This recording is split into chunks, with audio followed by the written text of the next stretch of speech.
parenting hell during a pandemic. With Hawaii's public schools starting their fall semester next week, that nightmare may be ending for some parents. But for those choosing to continue with distance learning, Karen Gibson is here to help. She's a parent and an educator. She runs a local tutoring business.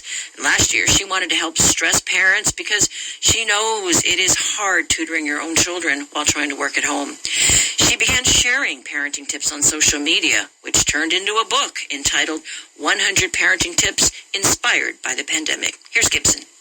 Last August, my friend from Kauai said, why don't you just do a couple of weeks of parenting tips? So I did daily lives on Facebook, and I just came up with these parenting tips until the school year started. Because I am a full-time tutor. My Brain Builders business started in 1999, so I just started doing some virtual tutoring, which I wasn't sure if it would take because I have a lot of, kids who have attention deficit problems, but it was really, really effective. I think when you have one-on-one, it works better than when they're one of, 20 squares. Then I just ended up doing it. Ended up doing 100 of them, and then I did 100 Instagram lives based on each of the parenting tips. And then I decided to turn it into a book. Okay, so like what kinds of tips are we talking about, and what age group?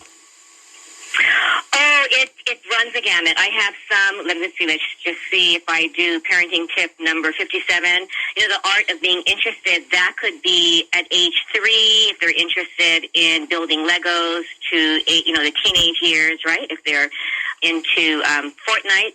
I have girls, but I noticed that my students who are teen boys, the way that I connect with them is finding out what they're interested in. So I think that it's really all ages. I have 58 is create a consistent bedtime routine, which could be reading a story while they're, in bed, to making sure that all devices are turned off if they're 16, between the ages of actually all kids now are addicted to electronics. So make sure that all the electronics are removed, Distance learning, of course, the challenges continue, but it was just started way back in August. So it's the power of learning pods, so you find other parents, other children who are in the same grade, and you folks can actually create your own little support group. Yes, I understand that people are doing that and are, I guess, modifying this whole homeschool concept where it's kind of like a co-op, right? Yes, it definitely is a co-op. And that way it's not just limited to your school. It could be globally, And I know a lot of states, I think I remember starting research in California where they did learning pods. And then when I interviewed someone in YPO, she said, that's what I'm going to do. But they were doing social distancing with 3 kindergarteners who would come over, social distance, and actually having them physically in person, which is awesome if you have little ones, right? And then teenagers, if they're already into the FaceTiming and doing things, virtually. So if you had your friends who are not always in your class, since now I think right now, like Milani is just twice a week, and it's according to last name. So if your friend is not, in your group, you might not even see them. But if you schedule time outside of class, you can have your own, your mini study group virtually. Yeah, so it's just a nice way to connect with a different, maybe, group of kids. Yes, definitely. Some of these tips, though, I would think are just kind of common sense, right? Yes, that's what I was thinking. I was telling my friends, it's like focus on the right things, or teaching your child the power of positive quitting. I started off with just distance learning, make a schedule, put it on your fridge, make sure that your kids really take the time to even stretch or do some kind of physical activity in between classes. But then it changed to, or incorporated, like change your child's bad mood, by making them feel loved. I'm as a parent coach, the 5 love languages, and just dealing with the behavioral, the attitudes, and then it started becoming more of, just like you said, common sense tips, but sometimes it's hard to remain level-headed, when you're about to lose it and everything goes out the window because you're so upset at, the present moment. Well, yeah, because parents are having to work remotely, and then they've got to supervise, and be the teacher at home, with multiple children online, and maybe you don't have the bandwidth to support all this.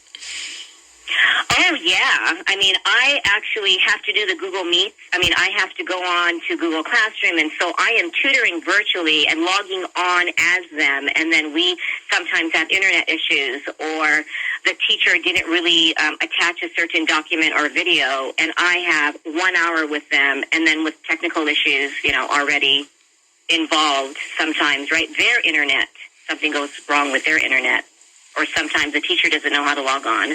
I had a student who couldn't log on for 2 days because their new teacher didn't know how to have the students, come into his classroom, his virtual classroom. Yeah, everybody's at just varying levels when it comes to the technology, and depending whether you have an iPhone or a tablet or a laptop or a desktop.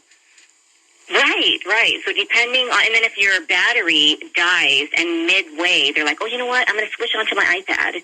Hold on. And then just have to wait until they plug in their charger, and it's been a challenge, definitely. So is there anything along the lines of just pandemic protocols, with little ones? Well, you know what it is? No matter what age, I think the pandemic protocol is truly connecting with your child. I mean, we're so focused on the grades, the curriculum, logging on, making sure that your 5-year-old is paying attention. But if the focus is just on academic achievement and checking off all the homework assignments, the child won't feel, cared for, won't feel validated. I noticed that a lot of I've also interviewed teenagers and adults who are in college, and some of them, actually all of them, say all they want is to be worthy, right? They want to feel worthy. They want to be heard, understood, and not have so much pressure on academics. I had a 5-year-old say, yeah, I'm a little stressed. And I said, why? Because sometimes I get it wrong.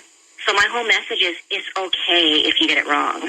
And he looked at me and he said, no, I don't know. I don't know about that.